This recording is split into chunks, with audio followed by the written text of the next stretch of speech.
Halo semuanya. Pernahkah kalian terpikir bagaimana sebuah rumah sakit atau pusat kesehatan mengelola seorang pasien dengan komplikasi penyakit yang kompleks? Apakah seorang dokter bisa menyelesaikannya dengan sendirian?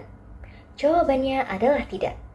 Di dunia kesehatan modern ini, kita mengenal konsep interprofessional education atau IPE, serta interprofessional collaboration.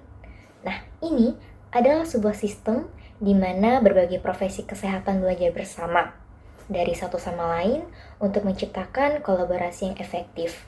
Nah, tujuannya hanya satu, yaitu keselamatan dan kesembuhan pasien yang optimal. Nah, hari ini kami akan membedah peran dari 7 profesi kesehatan yang saling bahu-membahu dalam lingkaran kolaborasi IPE. Mari kita mulai dari pilar yang pertama, yaitu kedokteran. Dalam kolaborasi IPE, profesi kedokteran memegang peran penting dalam fase awal penanganan pasien. Tugas utama kami adalah melakukan anamnesis atau wawancara medis, pemeriksaan fisik yang komprehensif, serta menginstruksikan pemeriksaan penunjang seperti cek lab maupun ronsen untuk tegakkan diagnosis. Setelah diagnosis ditemukan, dokter bertanggung jawab untuk menyusun rencana terapi utama dan juga mengkoordinasikannya dengan tenaga medis lainnya. Contohnya pada pasien pasca stroke, dokter bertugas mengontrol tekanan darah dan memberikan obat pelindung saraf. Namun dokter tidak bisa memantau pasien selama 24 jam di ruang rawat inap. Disinilah kami membutuhkan peran krusial dari rekan keperawatan. Benar sekali, kami dari profesi keperawatan adalah jantung dari asuhan pasien selama di rumah sakit. Peran kami dalam IPE adalah mengelola asuhan keperawatan secara kontinu selama 24 jam. Kami yang memantau perkembangan tanda-tanda vital pasien, memberikan intervensi keperawatan, memastikan kenyamanan pasien, hingga menjadi komunikator utama antara pasien, keluarga, dan juga tenaga medis lainnya.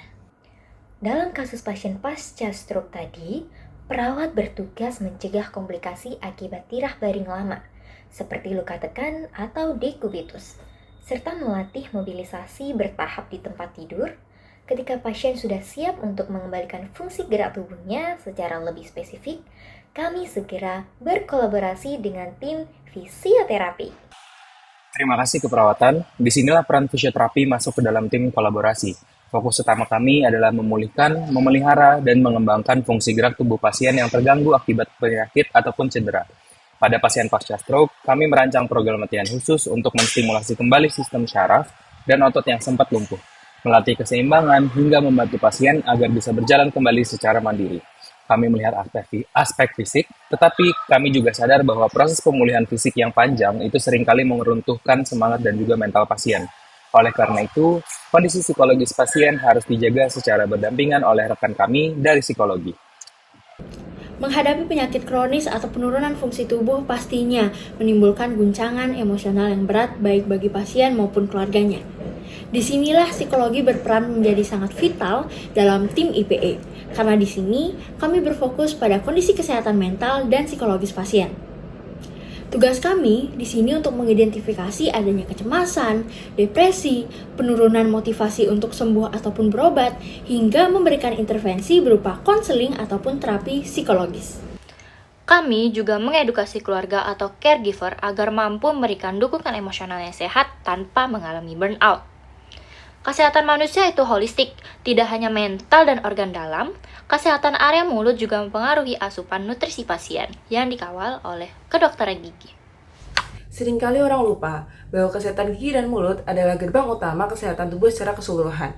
Peran kedokteran gigi dalam kolaborasi IPE adalah untuk memastikan tidak ada fokus infeksi di area rongga mulut yang dapat memperparah kondisi sistemik pasien.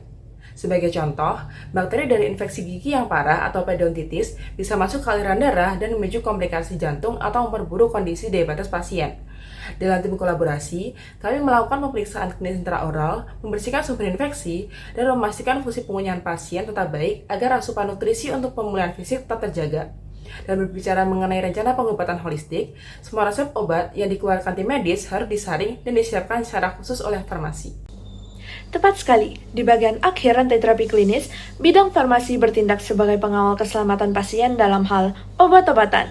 Tugas kami dalam IPE adalah melakukan rekonsiliasi obat, meninjau ketepatan dosis, serta menganalisis apakah ada risiko interaksi obat yang berbahaya ketika pasien menerima banyak terapi dari berbagai dokter spesialis.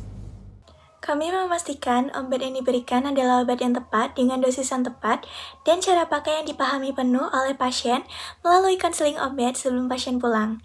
Jika seluruh profesi yang disebutkan tadi fokus pada penyembuhan kuratif di dalam rumah sakit, ada satu profesi penting yang bergerak di luar dinding rumah sakit untuk menjaga agar masyarakat luas tetap sehat, yaitu kesehatan masyarakat. Kesehatan yang baik tidak hanya ditentukan oleh pengobatan, tetapi juga oleh upaya pencegahan yang dilakukan sejak awal. Dalam kolaborasi IPE, kesehatan masyarakat berperan dari sisi preventif dan juga promotif. Jika teman-teman profesi lain berfokus pada penanganan pasien yang sudah sakit, kami berupaya untuk menjaga masyarakat agar tetap sehat melalui edukasi kesehatan, identifikasi faktor risiko, analisis data kesehatan, serta perancangan program yang sesuai dengan kebutuhan masyarakat. Melalui upaya tersebut, kami berharap masyarakat dapat terhindar dari berbagai masalah kesehatan dan memiliki kualitas hidup yang lebih baik.